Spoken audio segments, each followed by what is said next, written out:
Alhamdulillah, wassalatu wassalamu ala rasulillah wa ba'd. Assalamu alaikum wa rahmatullahi wa barakatuh. We welcome you back to our discussion. Don't forget, we are still discussing the 10 manners that we need to observe.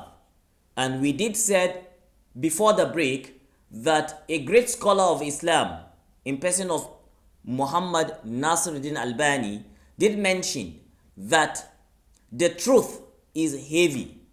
Do not make it heavier with your bad manners. He said, I thought the problem of the Ummah was in their creed. I later on found that the problem is not just one but two. That's in the creed and in the manners. That tells us the importance of trying to now correct our manners and correct the way we relate with people. We were discussing the manners of talking and the manners of listening. Now we did discuss what you are expected to observe while talking, and we said the backbone of it all is that you try by all means to say what is good. We said it could be good maybe because of the wording, meaning in meaning, and it's also going to be good maybe because of the manner in which you convey your message. So you have to observe the manner and the meaning of what you say to make it good. Now, we are discussing before the break, if you are not the one talking now and it is your brother talking, is someone else talking, what are you expected to do? You are expected to give such an individual a listening ear. Subhanallah.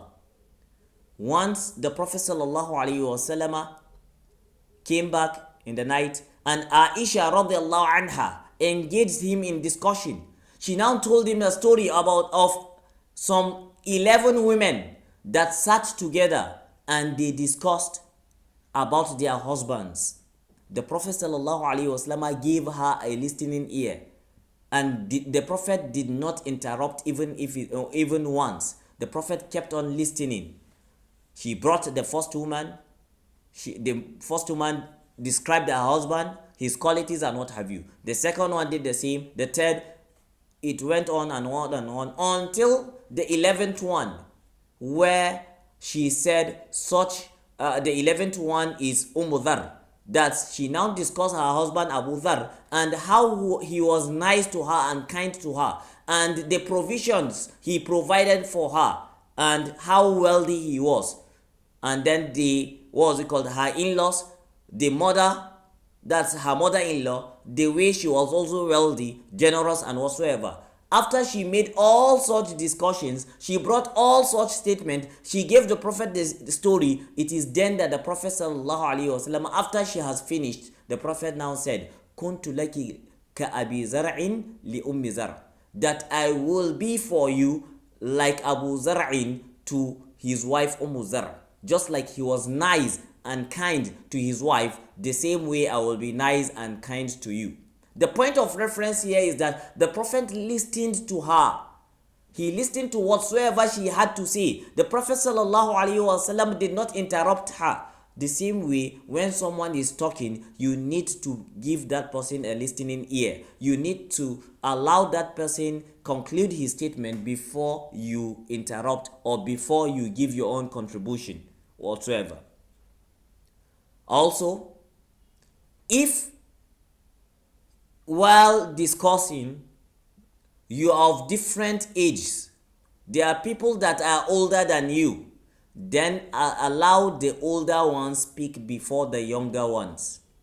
This is as a result of the hadith of the Prophet ﷺ when some two companions, that is Muhayyisa and Abdullah bin Sahal, went to Khaybar to engage in business transactions or whatsoever.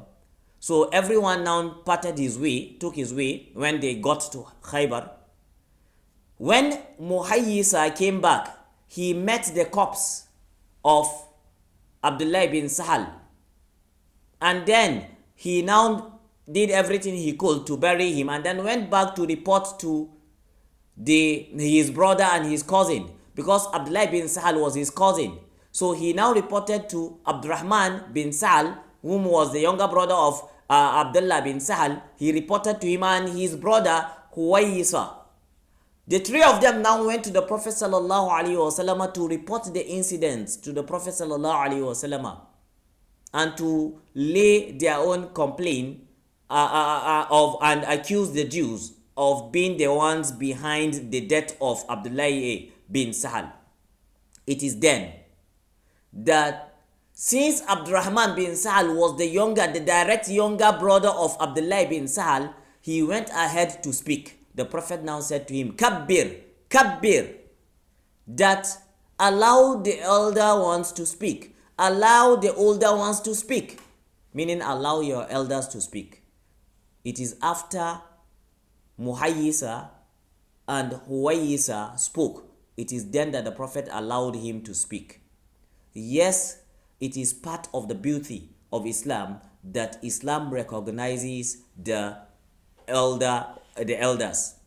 And in fact, the Prophet sallallahu alaihi wasallam will say that man lam yarham sagirana, whosoever is not merciful to our younger ones, wa ya'rif haqqa kabirana, and does not know the right of the older ones, falaysa minna, then we do not have anything to do with such an individual. That tells us the importance attached to the age there. Now when we talk about the older ones, the ones that are big, it could be that he is bigger than you in age, that's the older one, or it could be that he is bigger than you in status. Also, meaning just like the age is being recognized while you want to discuss in group, also the status is also being recognized. It is in this light that we'll see in a gathering where there are scholars and students, then the scholars should be allowed to speak first before the students. Unlike what happens today, that when a question is down posed to a scholar, some people in the gathering will try to even answer before the scholar himself say a word. That is contrary to the teaching of Islam. Meaning that while we are speaking in group, we need to now observe the ones that are older. Maybe they are older age, or maybe they are greater in status, and then the ones that follow up will now follow, and so on and so on. Now, brothers and sisters in faith, it's going to be very important we note the fact that it is always good that we think before we say, because whatsoever you might have said, you will be questioned, you will be accountable for what you have said. Allah subhanahu wa ta'ala says, Ma yalfadhu min qawlin illa ladayhi rakibun atid, that you will not alter anything except before you are some two angels that are vigilant and atid and are always there. Some people will say rakibun atid, calling them two different angels, but then here scholars said the authentic view here is that these are attributes of the two angels. That both angels are raqib, meaning they are vigilant. They are always vigilant. They look at you. They do not turn away from you. They know each step you take. Then atid, and then they are always there. There's no time they will leave. So that means there's nothing that you see that will not be recorded. And that is why it's very important that we think before we say. Because if we do not think before we say, that could lead us to the fire of hell, as we stated earlier on in the beginning of our discussion, that the Prophet ﷺ, in the hadith transmitted by Al-Imam al-Bukhari and Muslim, did mention that in al-abda, that a servant la yatakallam bil kalima, that he might be saying a word, ma yatabayyanu fiha, that is not thoughtful about what he is saying, then yazillu biha, he will now slip because of such statement he uttered, ila nar, into the fire of hell, ab'ada ma bayna al-mashriq mimma bayna al-mashriq wal-maghrib, farther than the distance between the east and the west. That tells us how dangerous the statement one alters without thinking could be. So for whatsoever you want to say, you think before you say, and you try by all means to make all your statements good so as to get the reward of what you are saying. And then it's going to be very important that you have good intention in whatsoever you want to say, because whenever you have good intention, that tends to affect what you want to say. But when you have ill intentions, then that could be a problem with regards what you are trying to say. This is very important, and it is very good we observe this thing, most especially as we said that amongst the good statements, there are such statements that while altering them, you will have reward for it. Just like the recitation of the Quran, we should always try to do that. And then the issue of the dhikr, and then the issue of saying good things that could make people happy. And that is why the Prophet ﷺ encouraged giving people glad tidings. Whenever you feel that something will make someone happy, you say it. Do not keep it to yourself. All such things are good. Meaning, whenever you weigh what you're about to say and you find is good, it's always better you say it, not to keep it. It is only when it's bad that you keep it to yourself. Brothers and sisters in faith, I hope would remember the fact that we need to work on our manners. We need to work on our characters so as we do not drive people away from Islam, but we call them, we invite them through our good manners to Islam. We will inshallah call it a date till we meet next time in our next episode of this wonderful discussion, the 10 manners of Islam. We pray Allah subhanahu wa ta'ala guides us right.